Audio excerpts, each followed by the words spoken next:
Hello. Hello, how's it going, guys? Welcome back to the latest Gross cast. This week we're gonna do a review of the film A Dangerous Method, Yes. directed by Cronenberg. Yeah, David Cronenberg.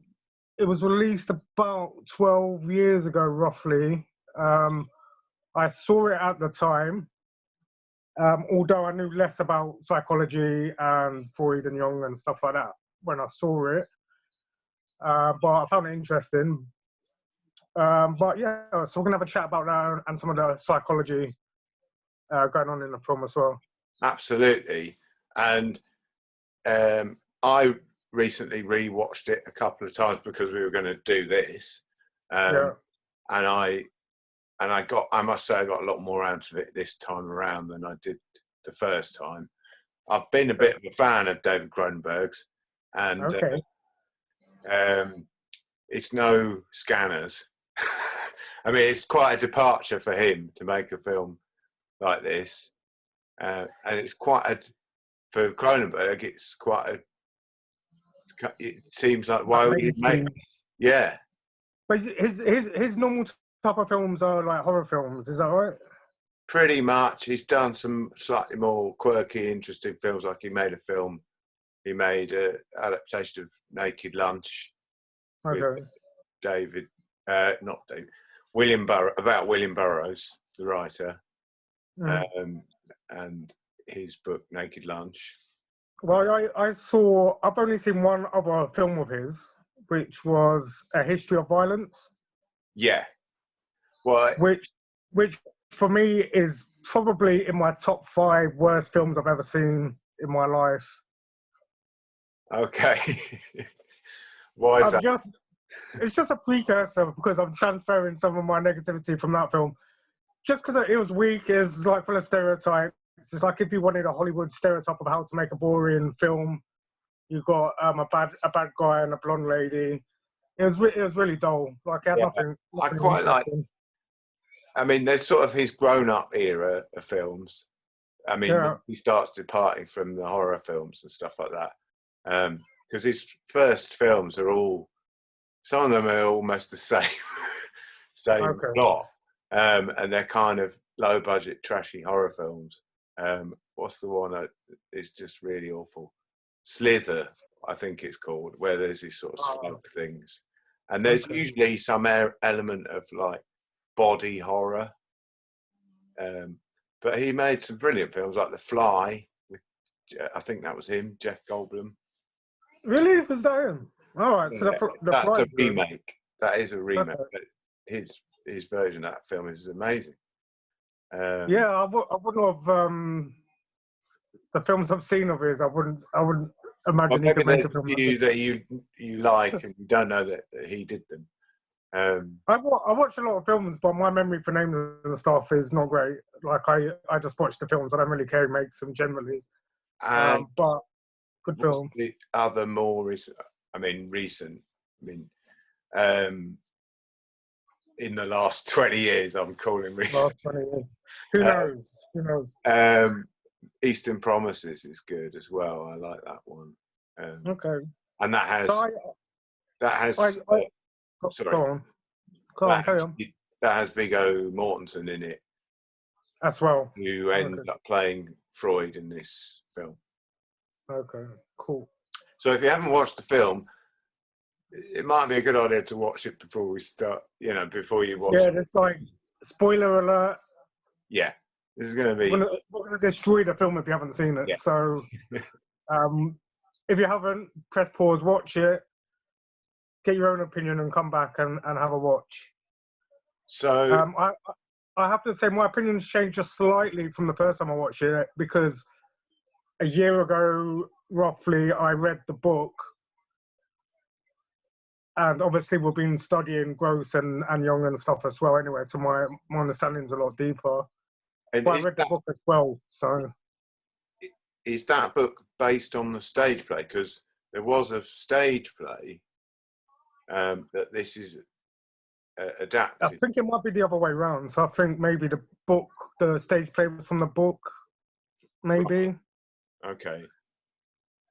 So the the author of the book, John Kerr, is a psychologist from America. So he's obviously writes what he knows about and he's followed the history. So I imagine the stage play came from the book.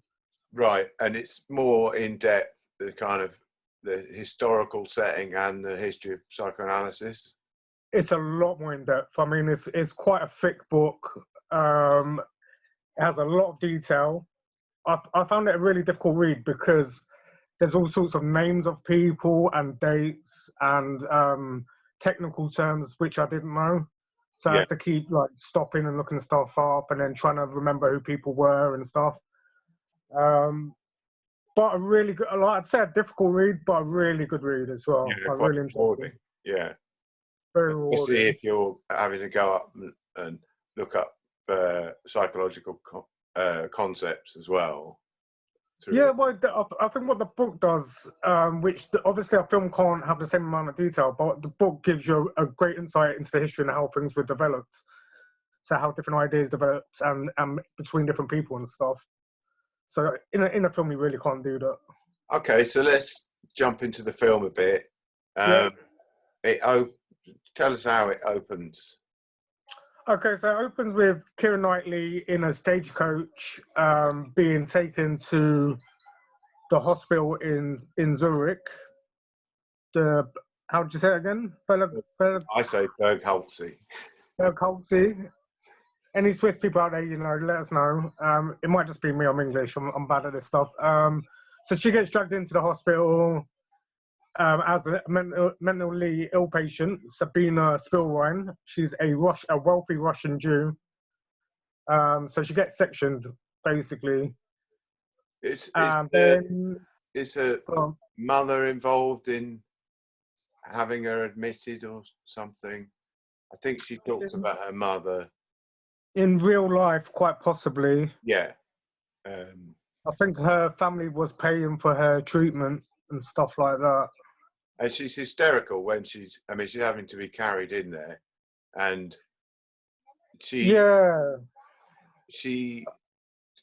I guess Jung is working there and Jung is assigned to her.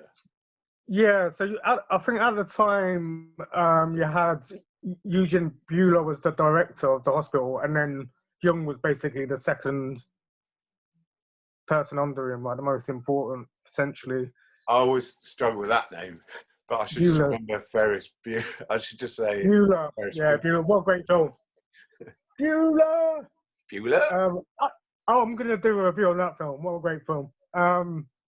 So she meets Jung.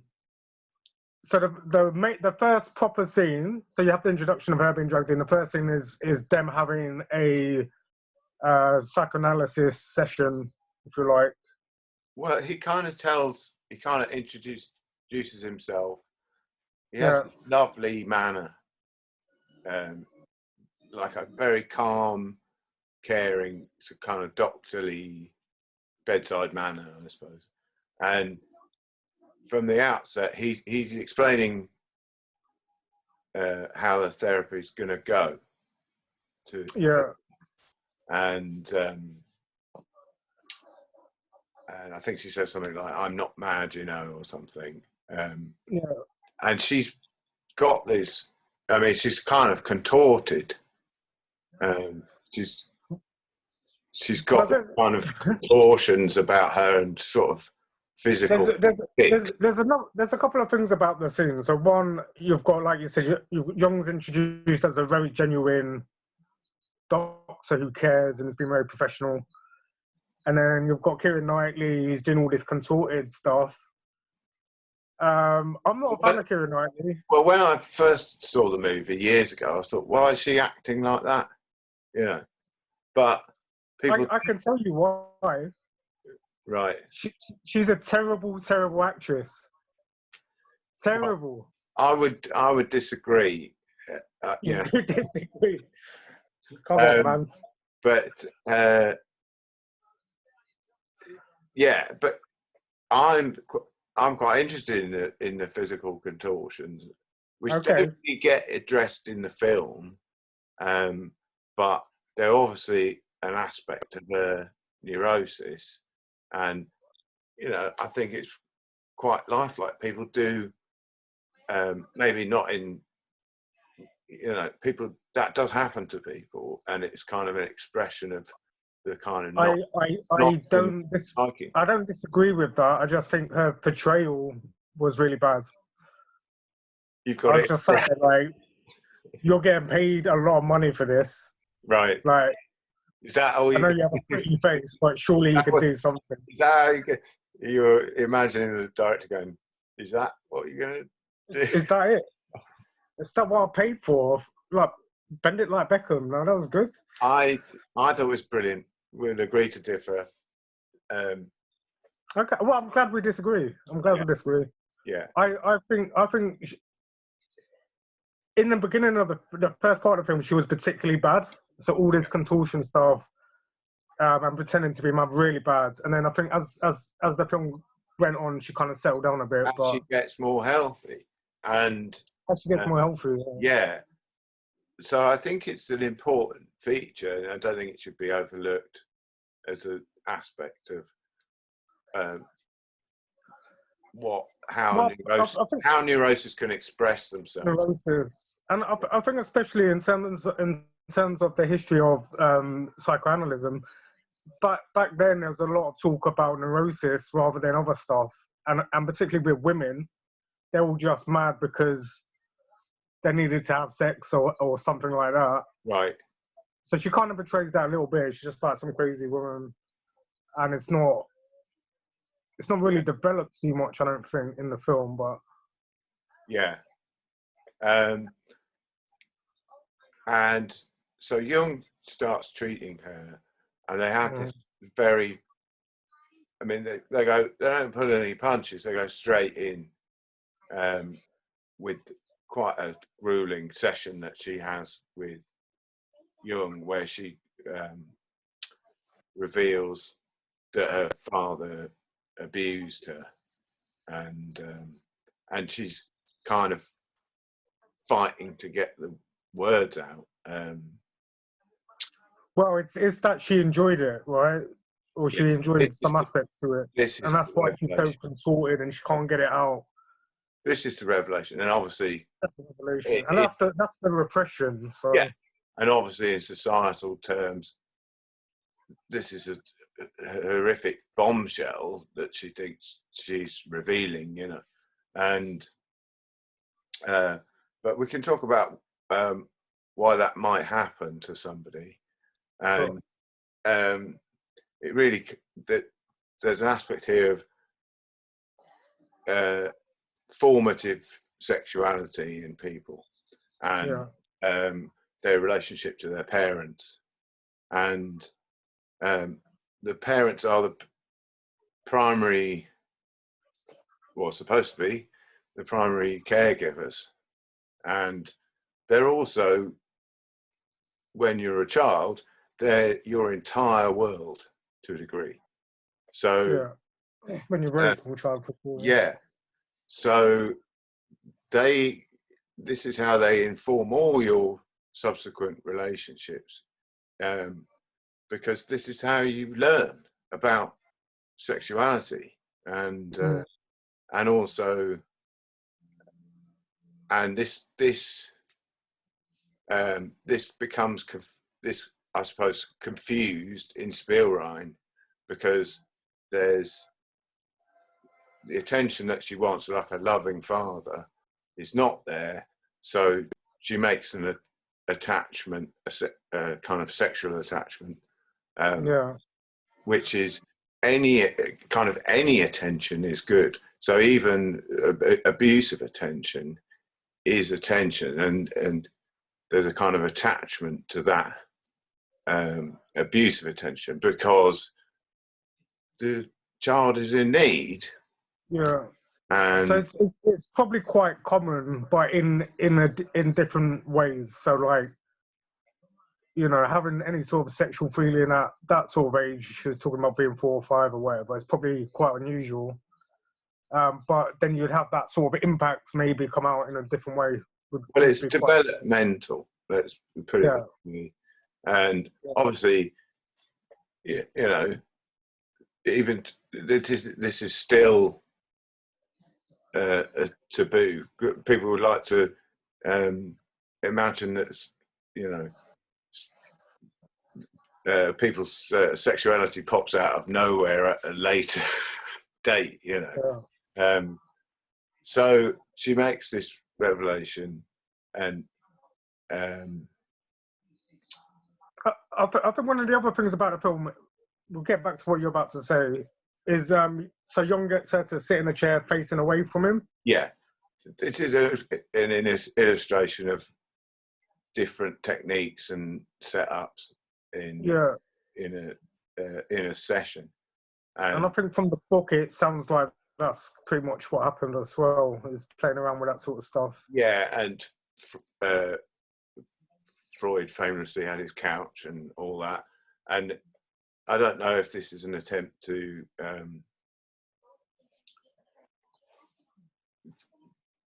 make some space where the client is comfortable to express things that are difficult to express, or for the client to gain some focus and not be distracted by the analyst.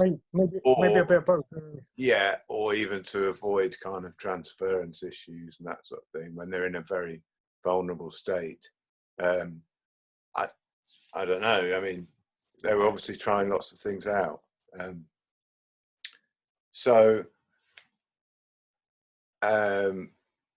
And then so Jung starts treating her, and then he's kind of called away on military service, I think. Mm-hmm. And he's frustrated by that, and the character of Spielrein starts to kind of regress. There's a scene where she's kind of playing with her. She's still in the hospital. She's playing with her food. Yeah. And the nurse comes in and goes, "Well, we'll have to get the director in," and you can see the look of glee on her face at this point. And she was happy about that. Yeah, because this is the dynamic with a father playing out the wish to be punished, the wish to have attention from some authority. Yeah. So she's, she's barely been treated by Jung. Jung disappears. So he's gone off somewhere. Who else is the next person? And she knows how to do this. She knows how to repeat these behaviours. And so it's like, yeah, bring the director. And then the director comes and she's playing in the pond all covered in mud. And in fact, he doesn't say he's going to punish her. So the punishment is missing. So we will act up even more to try and get the punishment. Yeah.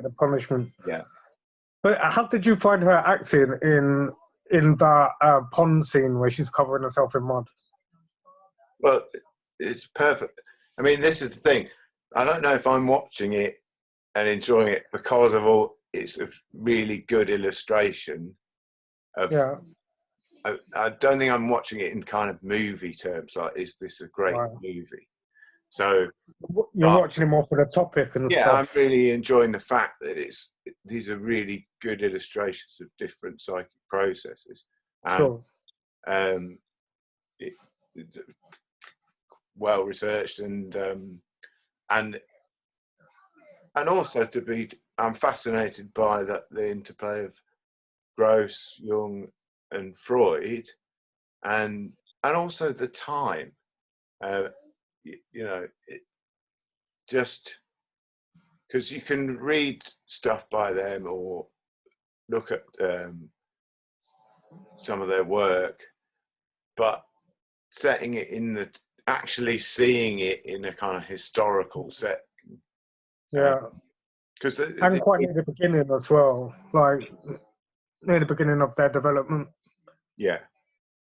Yeah, because these things, these are still, and they will go on being live topics, and sometimes we forget the genesis of these things, and it's nice to be reminded, and also there's very beautiful places in this movie, you know.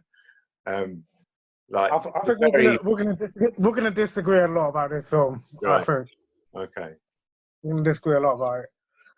But in terms of the history and psychology and stuff, to me it seems to follow the book very closely. Right. Like I don't see anything that isn't.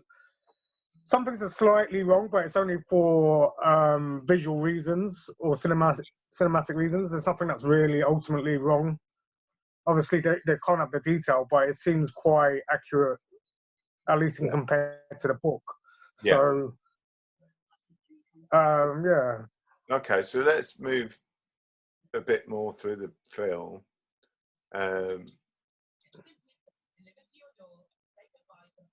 Yeah. You've seen it more recently than me. What happens after? So I assume Jung comes back is the next bit, is it?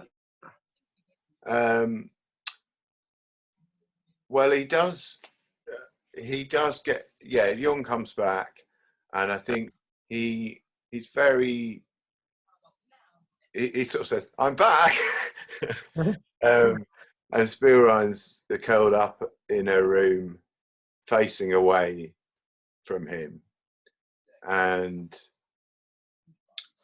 he invites her to participate in his work. So, right, yeah. and immediately he's giving value to her and going, no, you can help me with my work. Why not? You know. And there's something great about that.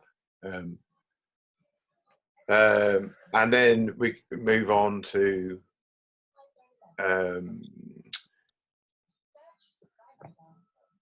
his first meeting with Jung's first meeting with Freud, I think. Okay. And they start to talk about. Well, it's a little bit like we were talking about last week. Weirdly, Jung is going. He's kind of doing the stock criticism of Freud. It's all sexual. How's that going to go?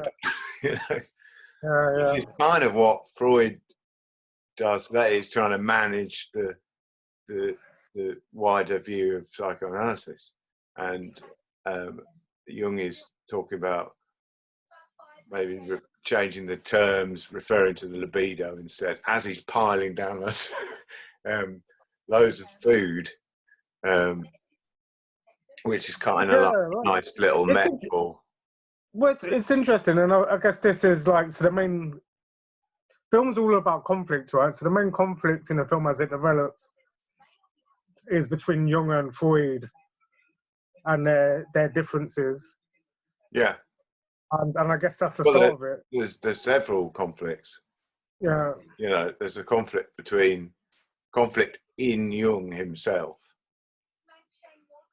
Conflicts with him and Sabina. Yeah, his personal conflict with is he repressing himself too much? And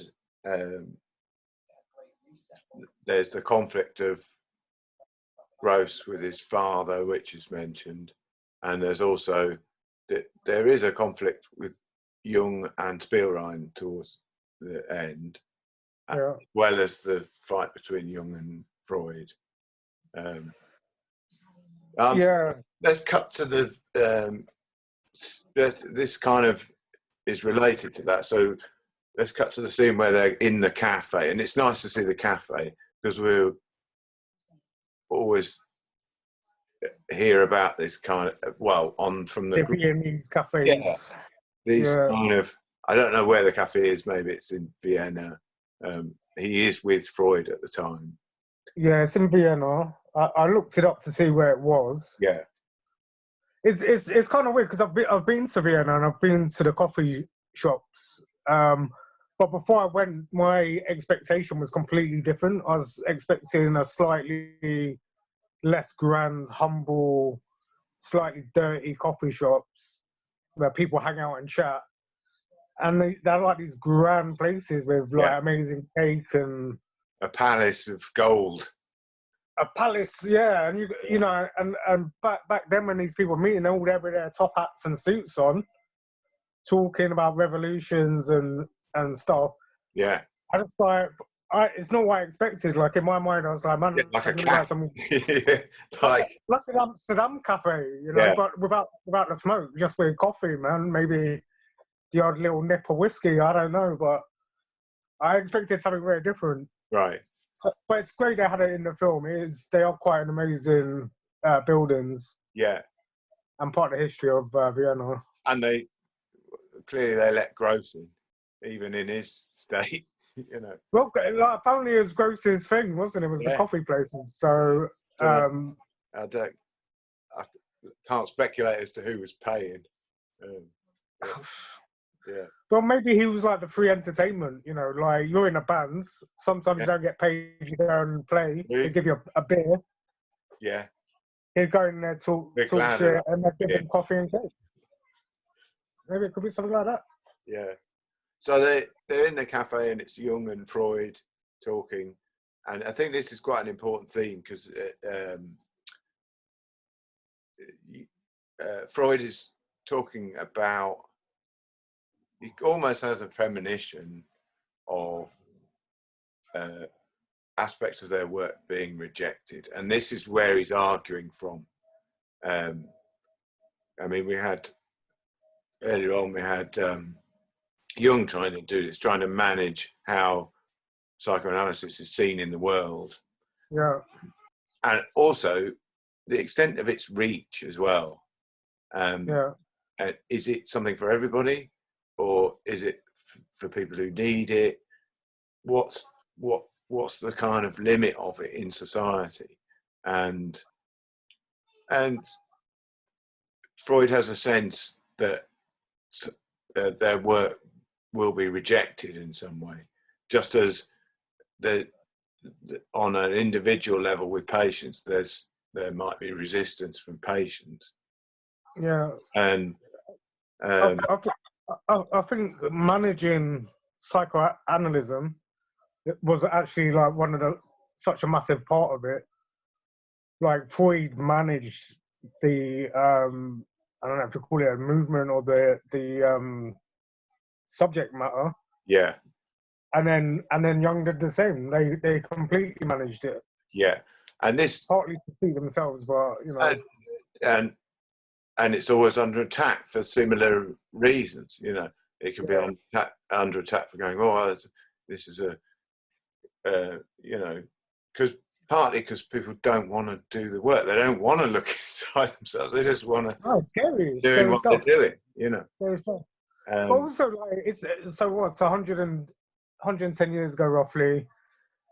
You know, a lot of stuff they're talking about is a big deal then. So, you know, they're talking about sexuality and repressing yourself. I think that's a good point. You're right at the start of it. I mean... Right at the start of it. And it has to be noted that Freud was Jewish as well, which is... Yeah. And he makes... I don't think it's religious, but if you've got a guy who's talking about controversial stuff and trying to make it mainstream... Yeah. The fact that he's Jewish, people are going to cut him down straight away, so it's a little bit more difficult for him to get it established. Yeah, and he's saying in the cafe, look around you, you know, look who's involved in this, you know, and I think he makes a little quip to Jung, said like a good Protestant or something. A good Protestant, yeah. Yeah. But that's partly why like Freud loved Jung, because Jung was part of the establishment. He was a lecturer as well, worked at the hospital, so he was established and professional, and he was a Protestant. So if he could get Jung on his side, it meant Freud could get his work established further in the world. further it out. So that's part Yeah. of Freud managing his work and trying to get it established. Yeah. So there's two sides to that. It's not just this kind of. I mean, this theme keeps coming up throughout the film in little ways, but it's not. There's two sides. Those two sides to Freud's character. It's not just tyrannical control over his baby. He's thinking of the wider aspects as well. Yeah. I think like very pragmatic. I mean, like when I think of Freud. Well, you've just described. I mean, this is you've just described Freud by saying pragmatic. I think he's a tough old man, man. Like part of me doesn't like the way he managed stuff, and then another part of me is like, he did what he had to do. Like he was quite strict and ruthless in some ways, but if he wasn't, then what would have happened? Like, we wouldn't have got anywhere. Nothing would have been established. So sometimes you have to be. Sometimes that's life, right? Yeah, sometimes you have to be ruthless. Sometimes you have to be. Yeah.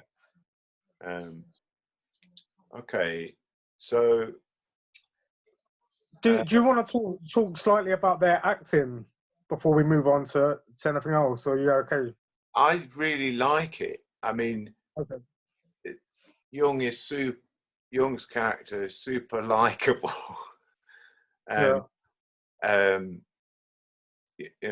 He seems very warm and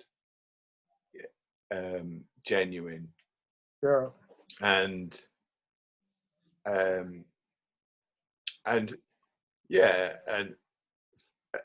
Mortensen is playing Freud as a kind of wry, old.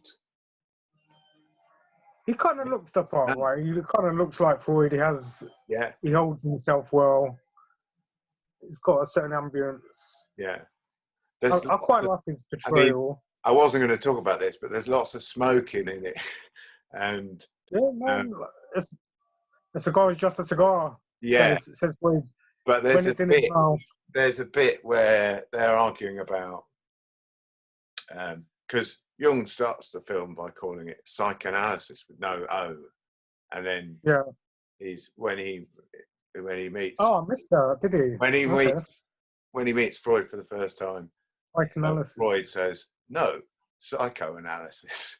It sounds better. And then as he's saying it, he chops the end off the cigar, like he's cutting down Jung. Cutting Jung down, yeah.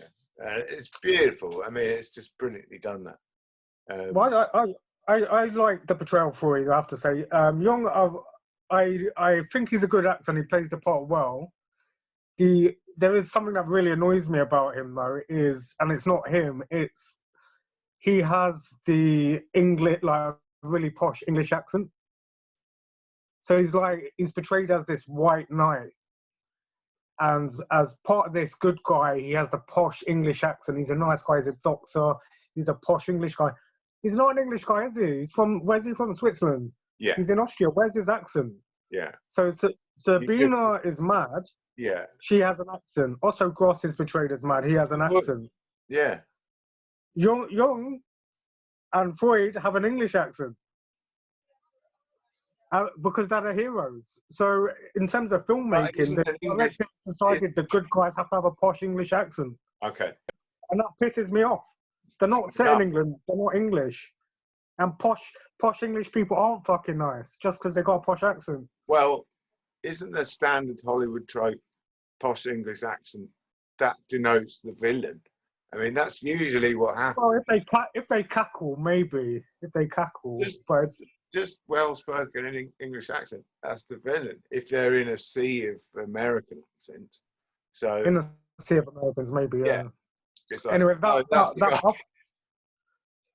thought he acted well, but that really bugs me. I'm watching a film set in Europe, not in England or America, and I've got English. At least have an accent. Have an accent. I think you make a good point, especially when what's her name, Corin is doing a best Russian. Yeah. Yeah. So then there's a psychology in the directing. So he's saying she's mad, she's got an accent. Gross is mad, he's got an accent. Jung's the good guy, so he's the poshest, most English speaking one out of all of them. Oh, come on, man. But maybe that's weak maybe, directing, Cronenberg. You're weak. Yeah, maybe I don't know if it's deliberate or not, but maybe that's to sort of make a hierarchy there. Of course it is, man. Yeah. Although my feeling is, well, we could. The person who comes out of the film best is Spielrein. True. Yeah.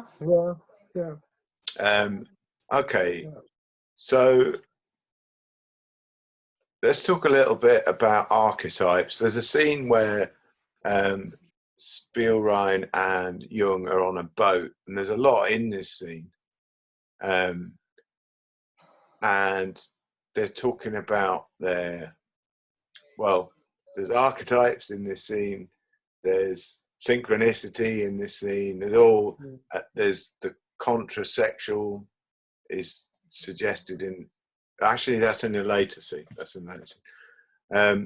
but there's things, Jung is being influenced by Spielrein in this scene. Yeah. Or confirmed in some of the way his thinking is going. And they're talking about the love of Wagner. They're talking about Wagner, which is this. I mean, we can use the term now, but there's all these kind of heroic, extreme characters in extreme situations, dramatic situations, and they're kind of mythological characters, and it comes up again later when they're trying to describe, when Freud is describing Jung's relationship with Spielrein, the character of Siegfried, and it's nice because it's like a little hint that this is where Jung is going, and that he's going to investigate, he's going to use these figures and create the idea of archetypes as being an aspect of the psyche, or a framework in which the psyche operates. And she helps him to develop some of the finer points, some of the ideas. Yeah, I mean, it's just a hint. They're just talking about how they love it. Yeah. So I'm trying to remember, because I saw the film maybe a month ago, so it's hard for me to remember really freshly. But I know in the book there's definitely, she had a lot of influence on him in real life. So that's how it's portrayed in the film. Yeah. And to speak to that influence, she says to him, "Do you think I could become a doctor? Meaning an analyst?" And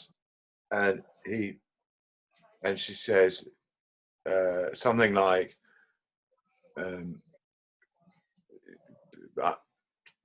do you need mad people or something? And he said, "Yeah, we do."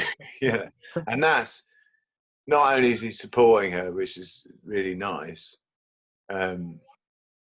but he's also, and this is a thing to recognise, and we talked last week about that analysts aren't immune from breakdowns and that sort of thing. And it also speaks to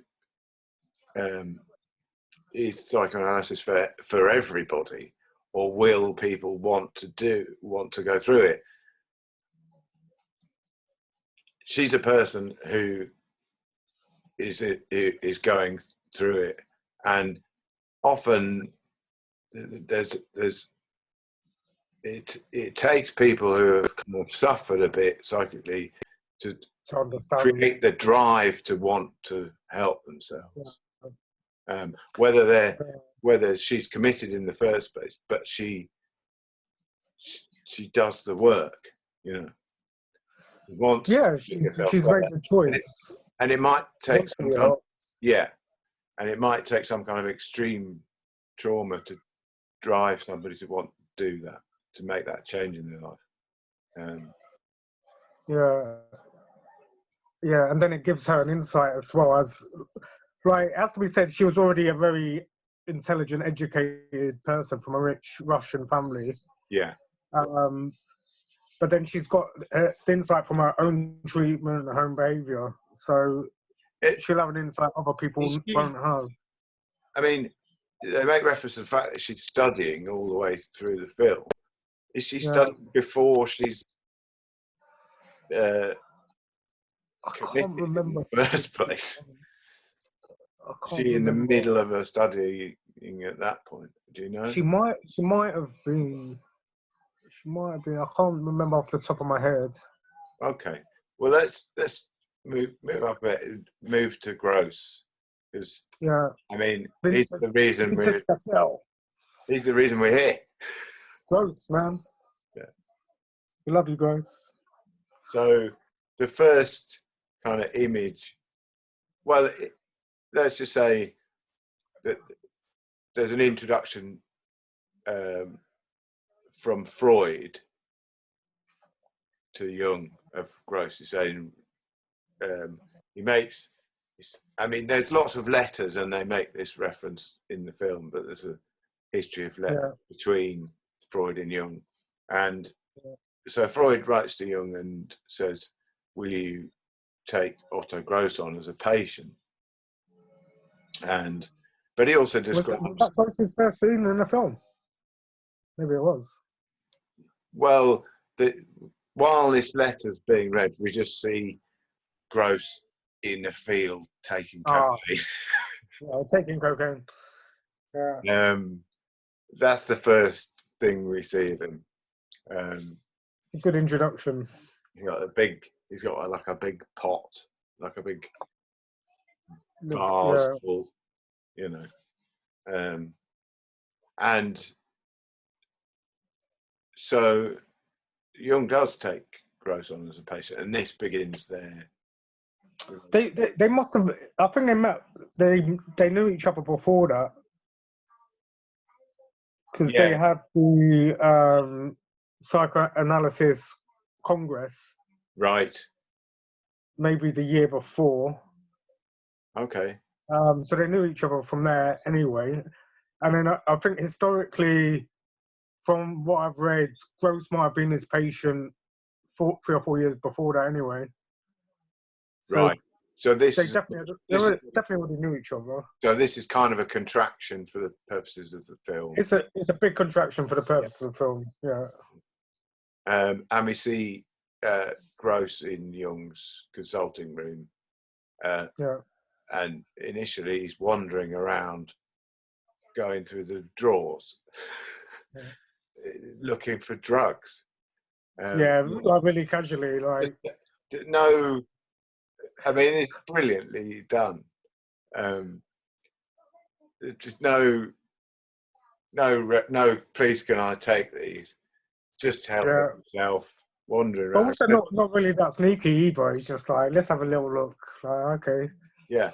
And he's like, just puts it straight in his, find something, test something. What's that? Is that strong enough? Yeah, puts something straight in his coat and then moves on to the next cupboard, you know. Meanwhile, Jung is trying to analyse him. And this is when Gross is making a lot of speeches about his father. Yeah. And sort of saying, I mean, do you want to say anything about Vincent Cassel playing? Because I think he played the part really well. Like, you know, I haven't met Gross obviously, but from the photos and everything I've read, he looks, sounds, acts everything like Vincent Cassel did in that part. I think he played it brilliantly. It is a juicy role, isn't it? Really. I mean, I think it's the best role in the film, man. Like, just added a little bit of something extra. Yeah. You know, a couple of little naughty sex scene here, a bit of drugs, some interesting topics they chatted about. So what they talk about in that session is really Gross's relationship to his father, and I think that's like the first session, and then it kind of segues into another session. But that first one, he's basically describing his father as a tyrant, and that any fool can see this. So that's all settled, and that he describes trying to have a series of children from various different mothers to give his tyrannical father, as he perceives him, what he wants, and that he's not getting the approval. He had 3 different goes at this, and had lots of kids by lots of different mothers. I mean, you might be able to speak to that. And he's not getting approval from his dad for that behaviour. Yeah. Yeah. Or the approval. Why would he? Yeah. Or the approval he's looking for, which may know no ends. You know, because he's built him up to be this tyrant. And there's a nice parallel between Gross and his father and their relationship and their approach to being analysed, and Spielrein, because like we talked about earlier, Spielrein is able to vocalise and address these things, where Gross is just stuck. Yeah, it's on an endless loop. Endless, repetitive. Yeah. Of, and I think we mentioned this before. So in Jung's notes afterwards, he said Gross gained insights from his childhood, but then lost the thread very quickly. So he would get some understanding and then just lose it. Yeah. He really didn't develop. Like a kind of regret, like a getting so far and then just regressing back to the static image of the father as a tyrant, with no option for redemption or no. Is there another parallel with Jung and Freud? Yes, absolutely. Freud, the father figure. Yeah. A bit of a tyrant. Everything has to be his way. Yeah. Jung's the son. Yeah. The chosen son. But and this brings us on to transference. But what's interesting is that they constantly vocalize this transference. Jung and Freud. And Gross. Oh, and Freud. Gross does in terms of other people's relationships, but he doesn't talk about the dynamic between his father in any other terms than he's a tyrant. And you know, this speaks to, I mean, speaks to society today in some sense, that we have a kind of aversion to authority, and often in the culture, authority is only seen as tyrannical. There's no people. It's, you know, people rarely talk about, and the image of fathers is tarnished. I mean, there's no dynamic where, you know, people are good and bad. So. Yeah, you're probably talking more from a left-wing point of view. If you think a lot of people think authority is just as negative, and as Gross was himself. Yeah, as Gross was himself. Yeah, about as left-wing as he can get. Wow. Yeah. The far left has got nothing on Gross, nothing. Yeah. So he does this. They have this session, and then I'm just wondering if in the movie it just segues into another session, because this is when we could maybe talk about insights. Yeah. Because he starts to they talk a little bit about transference and what they both do in that situation, and that is a dialogue within psychoanalysis, and people have different approaches. I think Gross had a big influence on Jung in terms of transference and concepts he develops. There are different ways to approach it. One, I mean, and it can be very useful if it's sometimes deliberately even used. Yeah, that's interesting. That interplay of transference and counter-transference can just flag stuff up and can create mirrors that are useful to bring stuff to the surface. I don't think it's right to say that Gross wants to throw that out the window,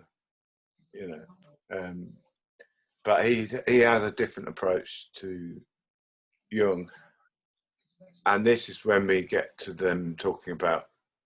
He asks the question, "Why don't you fuck your patients?" We're going to talk about that a bit. Did he say it like that? I can't remember what he says. Oh, basically. I think he says, what do you do if you're attracted to them, or something like that? Yeah, it's one of the things when I first read about Gross, I was just like, it's the same thing that got to Jung, is saying to him, why not? Why not, man? Like, if you want to do something, why not? Which is the crux of the scene, isn't it? It's like Jung's repressed by his feelings for his patient. Yeah. And Gross is just saying, if you want to fuck her, or whatever. And there's the two tensions there that go on in the film to kind of describe Jung's arc in the film. And I also wonder how it influences Jung's relationship with Freud when he decides to diverge from him. And he's just like, well, why not? Like, he's got his own life to lead and his own. That's a good point. Ideas. Yeah. Is he just going to bow down to Freud forever, or is he just going to go, no, why not? I just do my own thing. That's a very good point, because there's Otto. He's out just doing whatever the hell he likes. He does anything he wants. Like, there's no rules that he's not happy to break. And he sat there saying to Jung, you can break any rules yourself. Like, what's stopping you? And in this way, he's like an archetype. Yeah. The Gross character is like an archetype. I mean, he's going to be burned by it. So it's these kind of extremes that illustrate the dynamic. Yeah. Like a hero or a bad guy or whoever. And these extremes are operating in Gross's life as well. Like, his father is the ultimate evil, when we know that he cared about him and was trying to help him get well and pulling all sorts of strokes for him with the police and just trying to keep him out of trouble.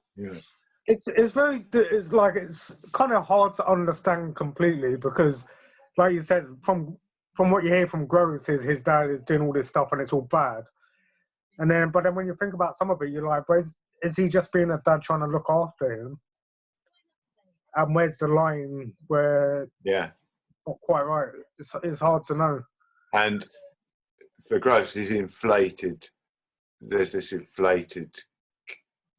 He's inflated this kind of authoritarian side of his father, to impossible dimensions. You know, that's not checked by reality.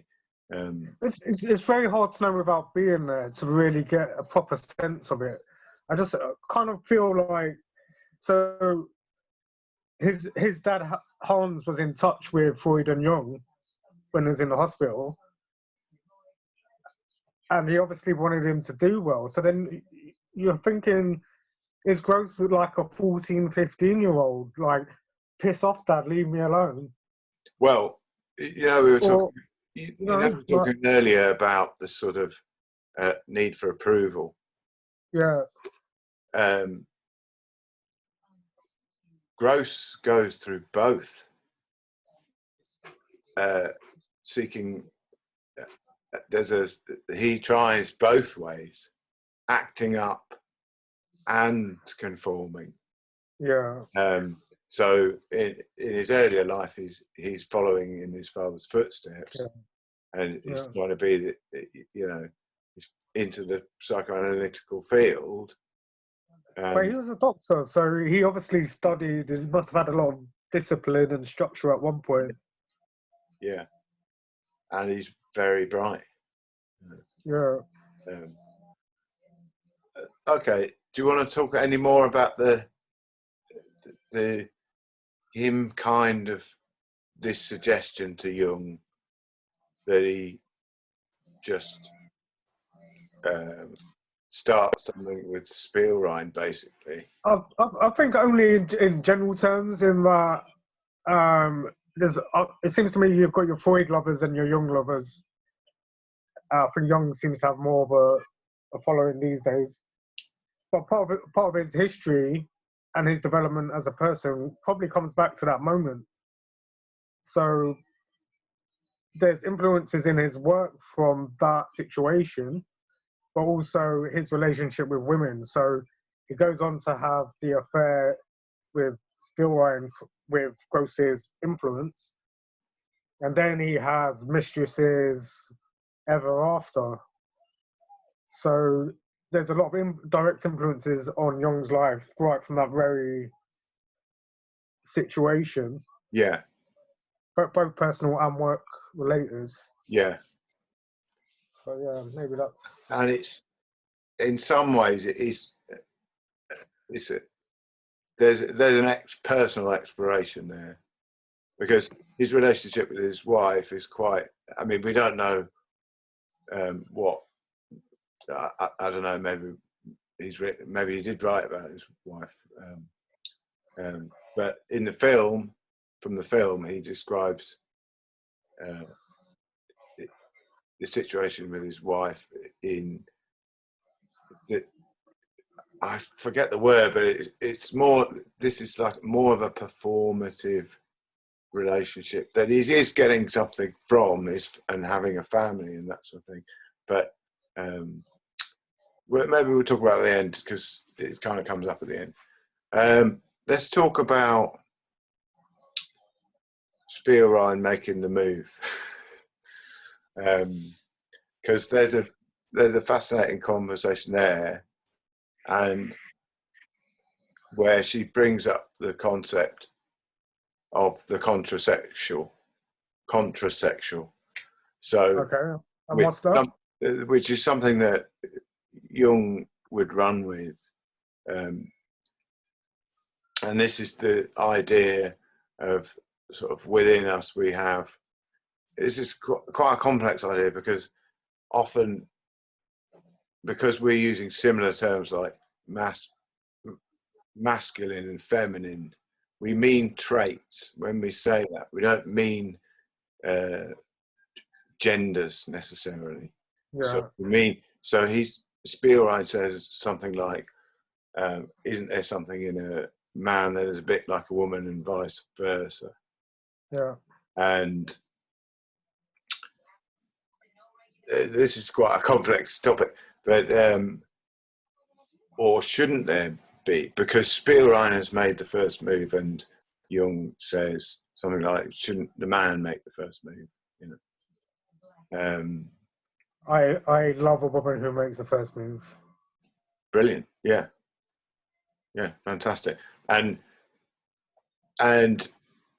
this is something that is still a bit misunderstood in the wider culture today, because people are very sensitive about topics of gender and that sort of thing. But we're just talking about some embodiment of the opposite traits, positive traits from and just an aspect. Yeah, and these are aspects, and that make relational contact more empathetic. That's the best way I can describe it. And we might go into more detail on the contrasexual, because it's something that Gross also hinted at in his writing. But he termed it something like, he said something like, every man has to be a bit homosexual or something. But I'm not sure he meant homosexual in this kind of sexual, having sex sort of a way. But he was talking specifically in his relationship, about his relationships with women. And I think he said something along the lines of every person has some bisexuality inside them, simply to understand how the other gender relates to you or is attracted to you. So you must have a little bit of that in you, otherwise you're not going to understand the other gender. And something like that. Part of a kind of balanced person that you know, and it's really about a kind of relational sophistication, I suppose, that they're talking about. But then the archetypes come in again, and it's like, I mean, you can only, he's still a man, you can only, and this sort of, there's this sort of alchemical idea and archetypal idea of a kind of ultimate union of a man and a woman, where these things kind of, where there's a sort of nirvana relationship, a kind of ultimate relationship, where there's this fusion. And but it is archetypal. It's important to remember that this is archetypal. You know, this is, it might be something to aspire to, but it's not necessarily going to be achieved. Every adult knows it won't be achieved. But this deep relationships. This theme comes up with Spielrein and Jung's relationship later in the movie. But it's interesting at that point that Spielrein is the one suggesting this interplay between men and women. Well, I think as well, there's a lot of influences on both Freud and Jung. And obviously they're the two people most well known. But really, there's lots of people like Spielrein who said and did some significant things which influenced their work, which they don't really get recognised for. Not to mention everybody they've read up to there. Of course. I mean, I can't remember Freud's career beforehand, but his I think it was biology or something. But his teach was talking about the subconscious. So Freud didn't get it from nowhere. He didn't just invent the subconscious. You know, like nothing comes out of nowhere. No, there's huge amounts of philosophy involved, and then we can even get into their interest in history and deep history, because Freud was an Egyptologist to some degree, and also this comes up in the film as well, and obviously Jung becomes very interested in ancient myths, and Greek stories, history, and these are clever guys. Yeah. Yeah. Okay. So there's a couple more scenes with Gross, and there's one particular scene where it's basically Gross and Jung. I think they're either just chatting or they're meant to be still in the analysis, and it's quite interesting visually because they're against a wall. It's a bright sunny day, and Jung's there dressed in white, and Gross is in a corner in the dark, dressed in dark clothes, and it's almost as if Gross is representing the shadow aspect. Yeah, he's literally in the shadow. Yeah, and that Jung's in dialogue with his shadow in some sense, and Jung's wearing white. Yeah, and he's trying to overcome this kind of white knight, perfect father aspect in some sense, and kind of represses feelings for Spielrein. And Gross is just going to go on, do it, basically.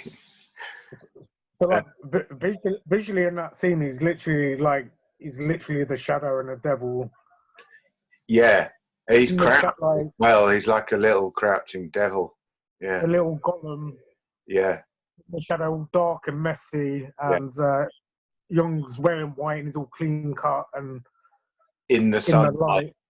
Yeah, smartly dressed. Yeah, all very proper. Yeah, and this is of course the challenge to Jung. He's trying to overcome some aspects of this. And then the next scene, I think this is the last scene with Gross in the film. Sadly, it's not just a film about Gross. It'd be nice to have a film just about Gross, wouldn't it? I think it would have been a better film if he was in it more. But Yeah. And this is the scene where we cut to Gross having sex with this, what looks like a psychiatric nurse, maybe. Yeah. Got a nurse's outfit on. Yeah, one of the nurses. Yeah. And he's up behind her. And what do you make of that scene? But I doubt it happens. It's an easy visual interpretation of who Gross was or who they're trying to say he was. Yeah. So somehow he sweet talked a nurse who should have been treating him and had sex with her in the grounds. I don't really know. I like the scene. I think it added a little bit of something. I think it's a couple of questions. It's a nice counter to the kind of the other two sexual relationships, Jung and his wife, and Jung and Spielrein, and there's sort of the idea expressed that there's something a bit cold and static about Jung's relationship with his wife. Yeah. A bit formulaic and kind of obeys the societal norms and that kind of thing. And right.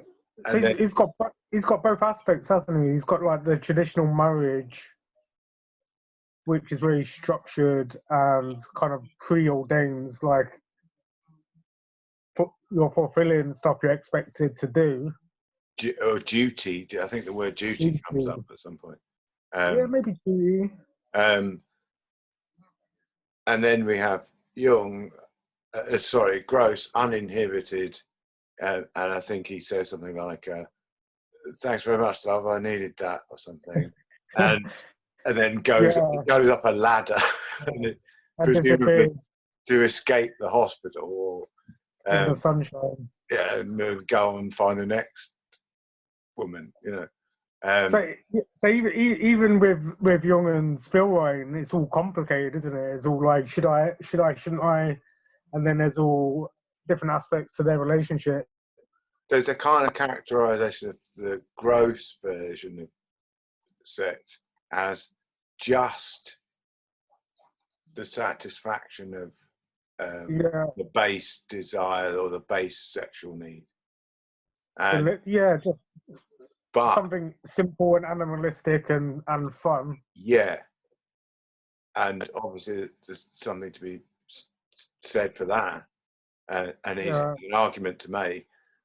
But there's kind of a third sexuality, which is this relationship with Spielrein and Jung, which it seems like there's something deeper and more rewarding than his marriage. Yeah, than his marriage, and more rewarding than this sort of 2-minute up against a fence post, bang, see you later, gross version. So there's kind of 3 different versions of the kind of sexual experience. It's very interesting, and it's something that affects all of us, isn't it? Yeah. Men and women. Yeah. And it's quite a complicated dynamic. To some extent, I think the film is kind of a love story, albeit maybe a bit tragic. I think in the end, mainly it is a love story. It's obviously there's a big conflict with Freud, but is it really about Jung and Spielrein? Yeah. Good point. There's a sort of a kind of parallel love story with Freud and Jung, not in the sexual sense, but when in the narrative, in the arc. Yeah. It's a very complicated thing. So obviously with his wife, he has the traditional setup, and then with Spielrein, obviously she's a bit mad, but she's also very intelligent and knows and is studying the same subject matter, and she's helping him. Yeah. And there's also like the slightly more animalistic kink side to their sexual relationship. We must talk about that as well. Because obviously this reflects aspects of a trauma, and this is something that keeps coming up in their relationship. They're kind of playing into the transference. They're playing into, but they're sort of using it as well. So there's kind of a cathartic thing going on. So almost like she's reliving this experience with her father, with Jung, but in a safe and loving version. Well, that's what a lot of the psychology of sexual kinks is. Yeah, where she has in a safe environment, where she has a choice about it. She has autonomy and control, and which she didn't have as a child. And I think that's really well illustrated in the film. It's really well illustrated, and it kind of asks you as a viewer, like you question yourself as well and relationships. Yeah. And I don't know if there's any answers really. It's very complicated, many different aspects. It's hard to find answers when you're dealing with falling in love with somebody, you know. Yeah. And but they do just kind of talk about that, because they're talking about this kind of archetypal union. That theme comes up, and in some sense, and Spielrein says, well, the identity of each is. They're talking about the death instinct and a kind of rewrite of the death instinct, but in this kind of archetypal union, both individuals are destroyed in some sense. Maybe not a But this is, she's taking this from the kind of archetypal realm and also reinforcing Jung's ideas and saying, oh, you're going in a good direction, when Freud is kind of dismissing all that and going, oh, mysticism crap, you know. Yeah, okay. I'm just wondering where we can move on to. Yeah, let's talk about that, because there's the mysticism aspect. So there's this strange scene with Jung and Freud, and where the cracks are starting to appear. And obviously, we said before, Freud is trying to preserve the reputation of psychoanalysis, and Jung is trying to move it on, wherever it might go. There's numerous aspects to all of that. Yeah, and I think sometimes people get the idea that, oh well, it's easy to think, well, somebody will have an idea in psychoanalysis and it will somehow destroy the idea before. But what tends to happen is that it's just like a sequence of ands. Like this is adding to the canon built by Freud. It depends how you read it. So I'm quite skeptical by nature, and like the concept I get of Freud is his main focus is not just to establish psychoanalysis, but to establish himself as the father. Yeah. So whether or not he minded things being changed or not, I don't know. But he needed to keep control. He had to be the man. Yeah. And maybe he was happy for it to be developed after he had been established and his ideas had been established and he had control of it. It does seem like he was working towards that, you know. And they talk about the legacy all the way through, you know. Yeah, well, both of them were definitely, you know, they wanted to leave a legacy behind and wanted to create something. Yeah.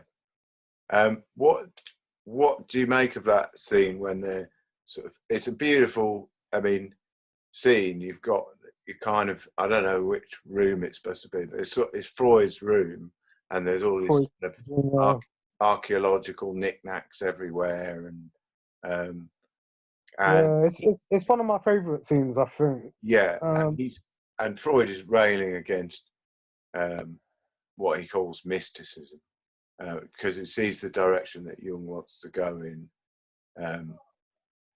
and again his concern from earlier on comes in. Well, if they're not going to swallow talking about aggression and sexuality, you're going to have a real problem with anything that's vaguely mystical or religious, you know. Yeah. So in terms of the actual work, I'm never completely sure what Freud really thinks deep down. And I understand him trying to protect stuff, and his understanding of the world and how it works. Yeah. Is razor sharp. He's a smart guy. Yeah. He knows what people will swallow and what they won't. Yeah, and he's active. It's not like he's gone, well, this is for nobody. It's like, he is out in the world trying to, and later on he goes to America with Jung. They are fighting the cause of psychoanalysis in the world. It's not just a kind of protective, totally inflexible system, but he is exacting some control over it, and that dynamic, I like the fact that ambiguity is there in the film as well. You know, it keeps coming up. What I found in terms of the direction of the film is a lot of these conflicts and differences really weren't shown strongly enough. Really? They're very kind of, not for me, like, it sounds to me like you really liked it and kind of read that. For me, I just got bored a lot. I just like the conflict is so bland in the way it's shown. Unless you have a great interest in it already, you're really not going to be that bothered. So if you're making a film for the general audience and you'd like them to be interested in the subject matter, for me the conflict really wasn't. That's great, because you've just re-illustrated their conflict as well. You know, of what is the reach of psychoanalysis? You know, that's always one of the questions. And is it something that's only ever going to exist in a kind of elite circle? We've talked about that before. And is it, you know, or is it the very opposite of that, a kind of panacea for the masses? I mean, and I feel like it'll end up as one component out of many. Sort of kind of where it is now. Yeah. Yeah, I think so. Like the more we move generally away from religion and stuff like that, and people are opening their minds and thinking about stuff, you know, there's lots of people in the West looks at Buddhism and Hinduism and philosophy and stuff. Yeah. And that all kind of fits in with the subjects as well. So it's part of a conscious and thing. Trauma and change in world events, you know, like that's happening at the moment, might make people reach a point where they want to kind of look in on themselves and see what the is all about. But this has been my reaction to the current events. You know, people need to look inside a lot more rather than looking outside and either excusing themselves or complaining. Yeah, I mean, what a fantastic opportunity in many ways. You know, I've honestly thought for years the world just needs to stop for 3 or 4 months and sit down and stop working and without a proper time out, how are you gonna really get to grips with stuff and develop? Yeah. And now it's happened. I mean, it's taken a worldwide virus which we never expected. Yeah. But maybe there's going to be some big progress out of it. Yeah. With a bit of luck.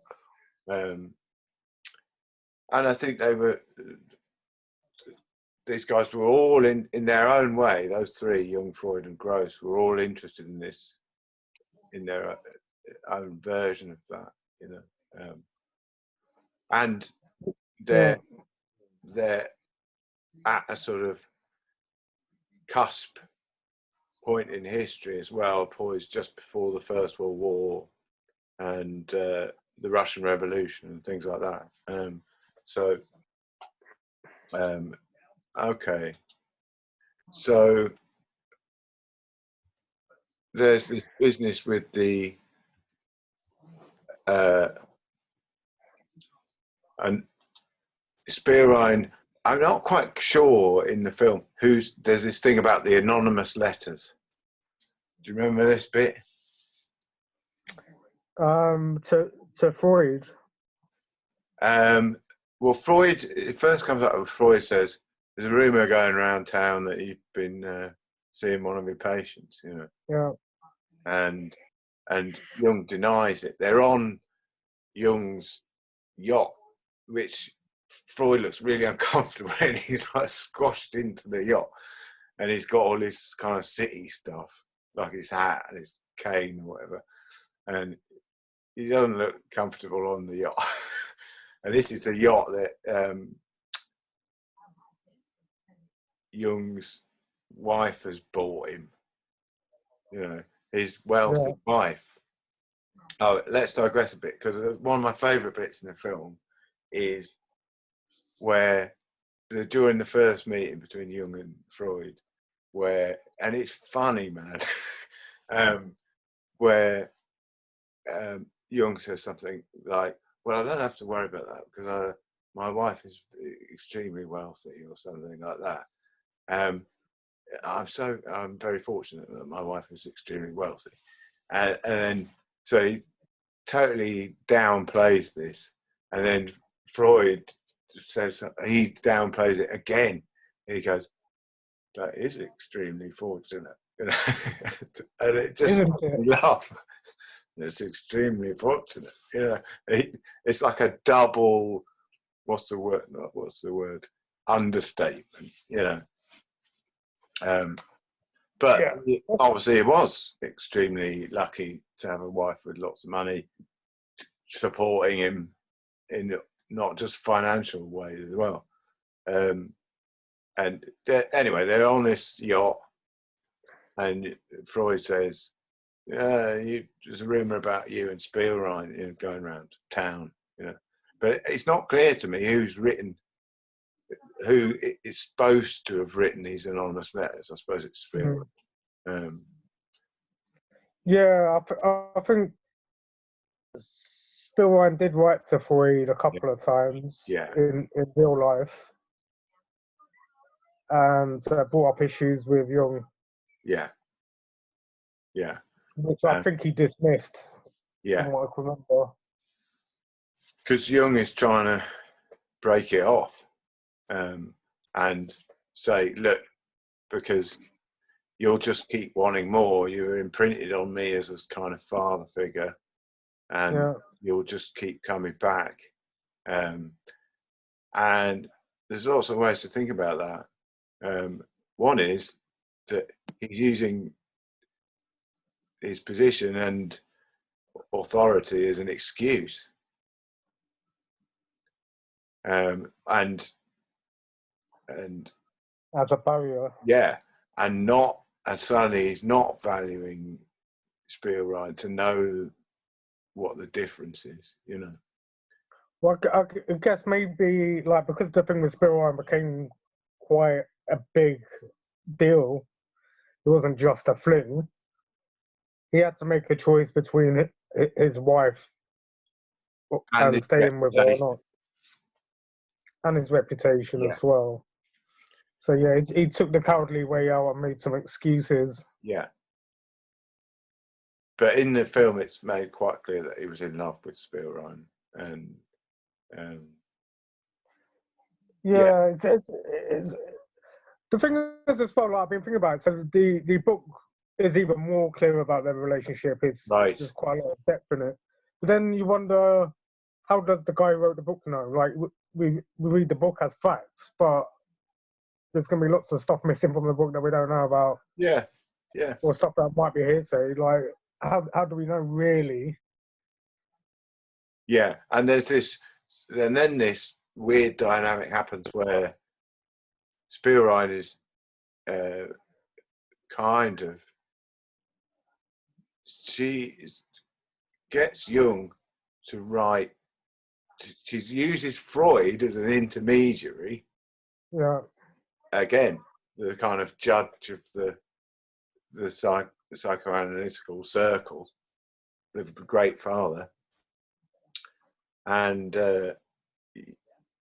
says to Jung, you should kind of write and apologize, you know, in proxy ways, because Spielrein is trying to, after being cut off from analysis and the relationship with Jung, she decides she's going to go and see Freud.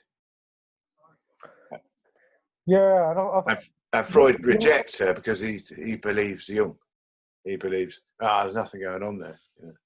Or it's just easier for him not to get involved, and he's trying to protect Jung. He probably did believe it. He was protecting Jung, but you know, I think at that moment there was the worry from Jung that she was really gonna mess him up. in his career and his private life, in it, like with his marriage. But interestingly, also, some aspect of his therapy has been effective, and because she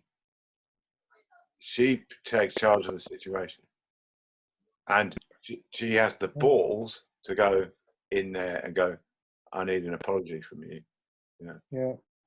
Yeah. And it's just brilliant. Quite something. Yeah. It's just brilliant, really. Kind of slightly diverging the film from reality as well, or like mixing them both up. There must be aspects in the film that aren't, you know, that are dramatic, have been arranged for drama, you know. Yeah, of course. All I can say, like, I remember in the book, she'd obviously developed a lot and became a psychoanalysis herself. And she did a little bit of work with Freud and Jung professionally, and went to congresses and stuff like that. So she wasn't a quiet, damaged little girl, you know. She was quite something. Yeah. And then she became established in her own right, I think, doing children's psychology in Russia. Yeah, that's mentioned in the film. Yeah. Yeah, but that's a big deal. It's like basically the first lady of the subject, you know. So. Yeah, and I didn't even know that these things were happening in Russia as well, simultaneously. And there you can see the worldwide spread of it in some sense. Let's just talk. There's a couple more points we could talk on. One is this, the trip to America, and they're on the boat. Yeah. And I think Jung's in first class, thanks to his wife. And he has to, they get on the boat, and they have to go to separate parts of the boat to go to their rooms, you know. And it's a bit of a challenge to Freud's authority there, you know. And then there's this scene where Jung's relating a dream to Freud on the deck of the ship. Do you want to talk a little bit about that, or? Yeah, of course. Okay. Let's go for it. So, and there's images in the dream which describe their relationship, or they interpret as describing their relationship. And it's sort of, there's some kind of smoke or ghostly figure. Yeah. Which Jung describes as a ghost who hasn't found out how to die. It's like Freud. And Freud says that, you know, he says, that's me, you know. And then Jung, they go through the dream, and there's a lot of kind of images that kind of relate to their relationship. And then Jung flips the tables and says, well, tell me about one of your dreams, you know. And Freud says, you know, I did have a good dream a very rich and interesting dream last night. But to tell you would be endangering my authority or something like that. And this is this is kind of a key cut-off point in the film. Yeah. It's a key cut-off for the film. It's key cut-off in the relationship. Yeah. I mean, it's basically the end of their relationship is that moment. Yeah. It's interesting. Like, it comes back to my feeling that Freud's main thing was to keep control at all costs. Well, there's that, but then there's also, let's talk a little bit about authority. Yeah. Because obviously this is a challenge to Jung. He's like, well, why aren't he tell me history. Yeah. What's special about him? And then you've got that dynamic again, the sort of, the underling and the authority figure. But also, why shouldn't Freud express his authority? Why shouldn't he keep things personal to himself? He's earned it. Well, he was like there he first, wasn't put he? the groundwork in. Yeah, he put the groundwork in. Yeah. So, and there's this interesting, obviously, like father-son break-off between them, and I think it would be, but there's still a kind of love there, and that's kind of illustrated. There's a scene with Jung's with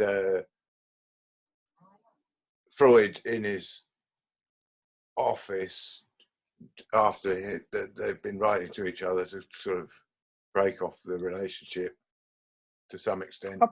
I kind of assume they both still loved each other after that and over the years. Yeah. But maybe it just had to happen, like Freud had to exactly stick with him. Like Jung had to go off in his path, and like Jung and Spielrein have to have their relationship to grow. Yeah. And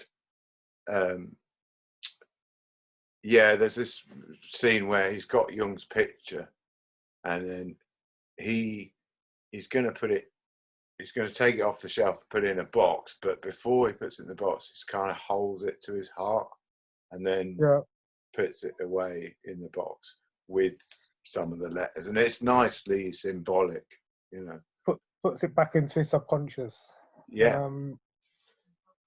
but or into the shadow somewhere. He's got to set him free to let him go and do his thing in the world to some extent. Yeah, for sure. I mean,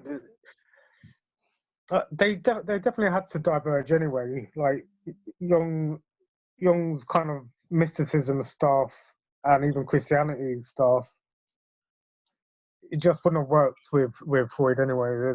There's an obvious conflict. Yeah. So doesn't really mean they didn't love each other, but they had their own positions to hold, and Freud definitely wouldn't give much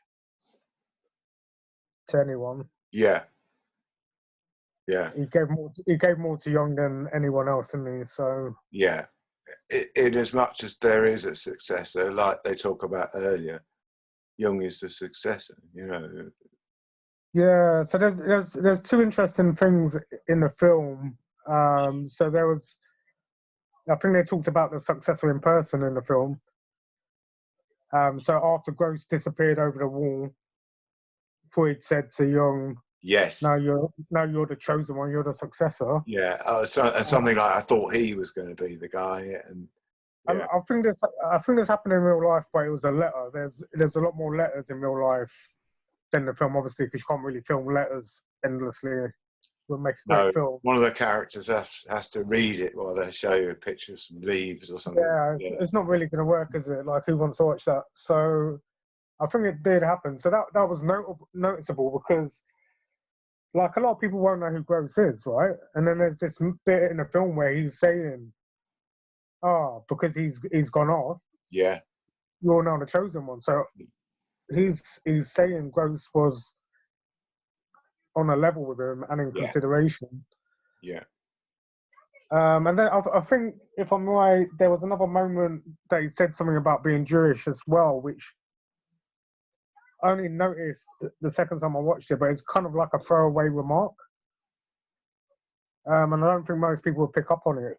But is that towards the end of the film, or I think it might have been somewhere near the beginning when. So not, but separate from the cafe scene. I think it might have been.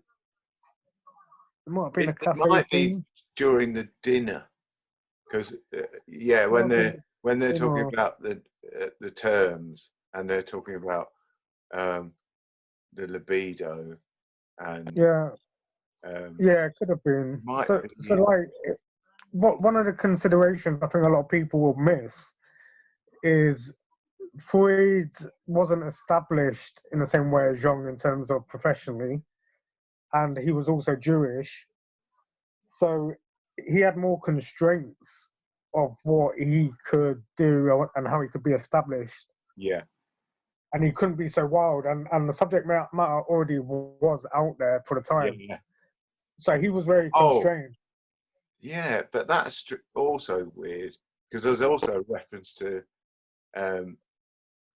you're saying, well, the subject matter had to be constrained. There's also a reference to, at some point, the mentioning of, well, Freud's just hanging out with a load of weirdos and bohemians. Yeah, loads of unestablished Bohemian Jews in Vienna. Right. Yeah, they weren't established. And there's a lot of anti-Semitism. Oh, right. So that's a reference to that. That's a reference to that. And like someone like Otto Gross, who's like a complete anarchist and really wild and stuff, for Freud, that wasn't even an option anyway. So even if he disagreed with him, it wasn't an option. No. For being a Jewish man in Vienna, he couldn't have behaved the same way. He couldn't have come up with the same ideas. Yeah. There's no way. Like Freud had a good understanding of the real world and politics. What's possible. Yeah. Politics, just how things work, and there's no way he could have acted like Gross, and even some of Jung's stuff, possibly. Yeah. Yeah.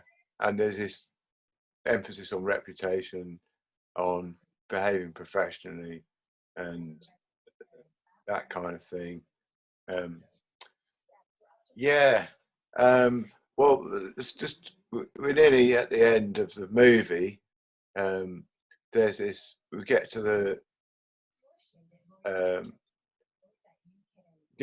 end of the film, and there's this scene where Spielrein visits Jung's wife and family. Well, it seems like she's visiting his wife, and it becomes clear how, there's other points in the film where the wife is well aware that Jung's having affairs and that sort of thing, and going, well, I don't want to know anything about it. And we see something, we really start to see something of the character and strength of the wife. And I'm not sure who the actress is, but I quite liked her as an actor. Like, I think she did a good job. A great performance, isn't it? Yeah. Yeah, I think so. Yeah. And Jung is sort of sat by the lake. Yeah. And to Lake Geneva or somewhere like that. Yeah. I mean, it's a hell of a place they're living in. I mean, it's just ridiculous. Beautiful, right? And Spielrein's at the sort of outdoor lunch table or whatever, talking to Jung's wife, and his wife is saying that he's not himself, and could you analyze him? Yeah. Just beautiful. I mean, it's just beautiful that she probably knows that about their affair, and yet she still loves Jung so much and respects Spielrein's capacity to analyze Jung, and just sends him over, and also knows what he needs, and the film sort of ends with them talking, and that's quite something. And they kind of go over their relationship a little bit, and where their lives are going, and there's some reviewing of their relationship and what it meant, and it's quite tragic. It's quite sad. And Jung says, and Spielrein is pregnant at the time, and Jung says that should have been my baby. Yeah. And Spielrein says, yes, it should. It should. You're too late, mate. Yeah. You're too late. And I think the final line is Jung is sat in a kind of nice chair in the garden after everyone's gone, and it's something like sometimes you have to do something that she says something like, "How do you? I don't know how you do it." And the final line is because they're talking about him still having affairs and all that kind of stuff. Yeah. And I think the final line is sometimes you have to do something unforgivable, you know, to go on. And that's a very poignant line in reference to everything that's gone before. Yeah. Well, I think Jung's generally considered to be a really nice guy, isn't he? But there seems to be lots of moments where he's been quite ruthless. Yeah. Or decided to be very selfish, or take advantage of being the man in a relationship and getting other aspects, other ladies and stuff. Yeah. So he can be quite brutal, it seems, and maybe he was conscious of that. Yeah, and you know, we talk about exploring the shadow, you know, and what we're capable of, what are the darker aspects of our unconscious, and how they are expressed in our lives. Yeah, and I think like one of the things a lot of us tend to do when we look at some of the big people in history, like Freud and Jung, or if you're looking at political figures, is we kind of expect them to be really pure and perfect, one dimension. Yeah, and to have insights into themselves which they don't always have. But well, it's not like that, you know. You just described why we like archetypal, why how that archetypal thing operates, you know, and you know, so we can't have a tyrant who is kind of good. Like we have to describe the tyrant as the ultimate evil, you know, and not take into account anything good they might have done. You know, there's no balance in these extremes, or you know, and that's how they operate. Yeah, even with Churchill, he's either evil or good. Yeah, and of course he was both. Of course he was. Yeah. All right. I think we could maybe wrap it up there, unless did we say we were going to say whether we liked it? Well, we already talked about that.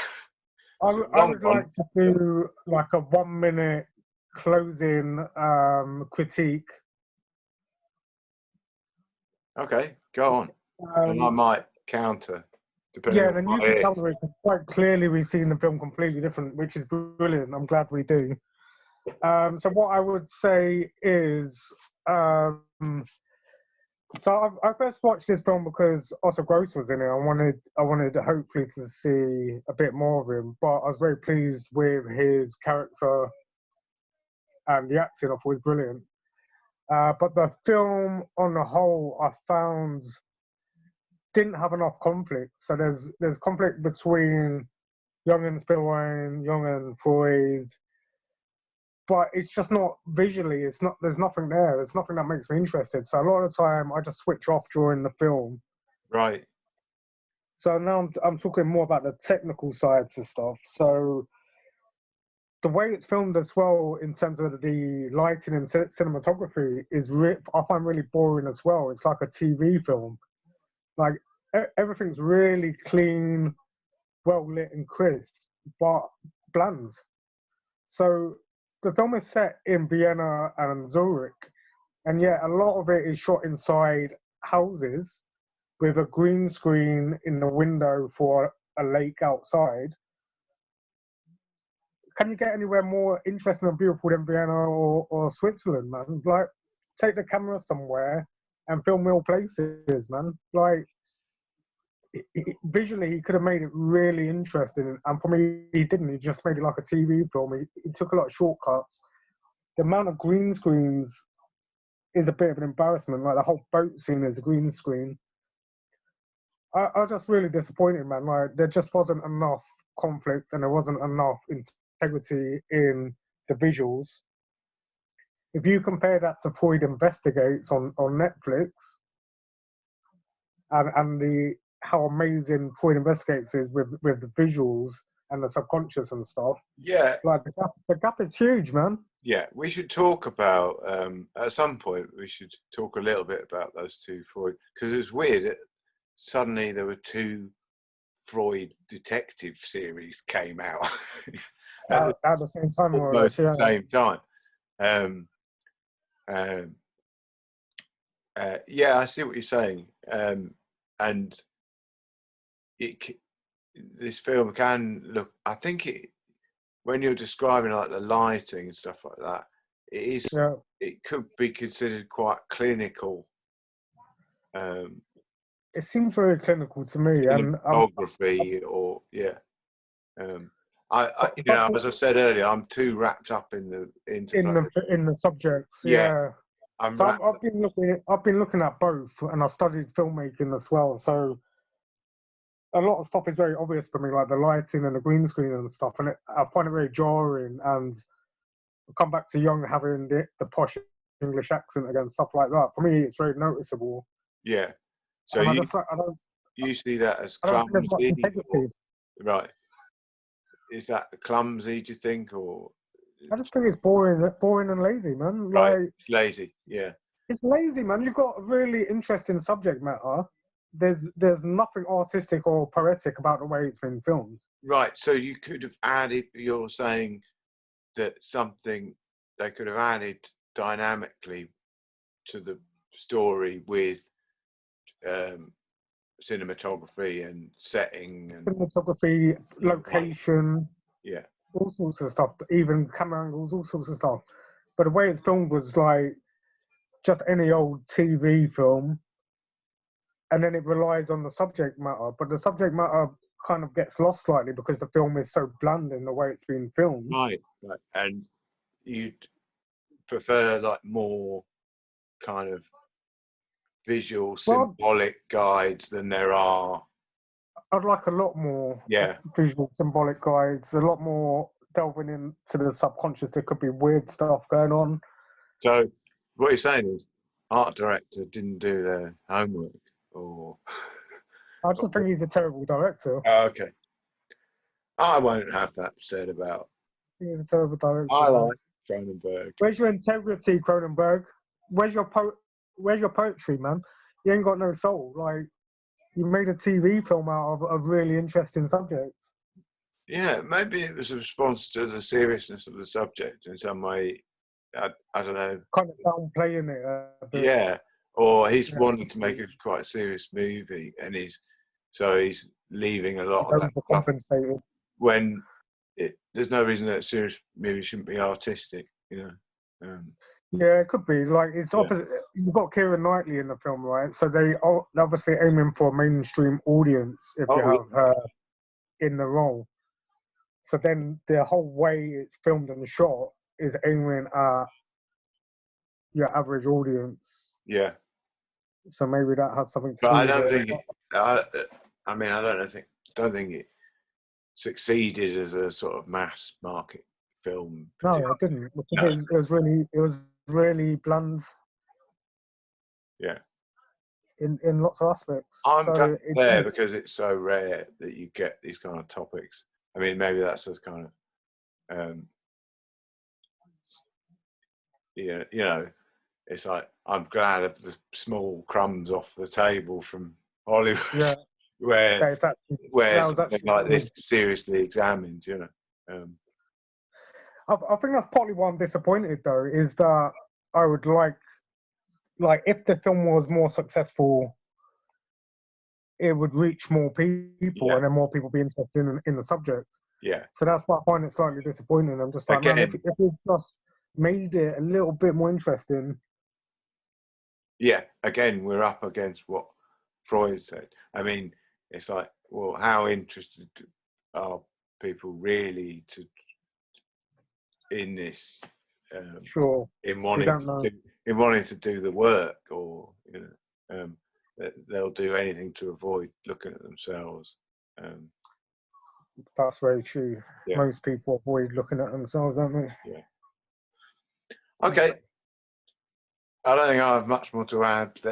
I mean, if you've made it, it's quite a long one, this one. If you've made it through our stumbling through this topic again, well done. And obviously, please comment, and please look out for the next videos we're doing. And thank you for watching. Cheers, guys. Appreciate it.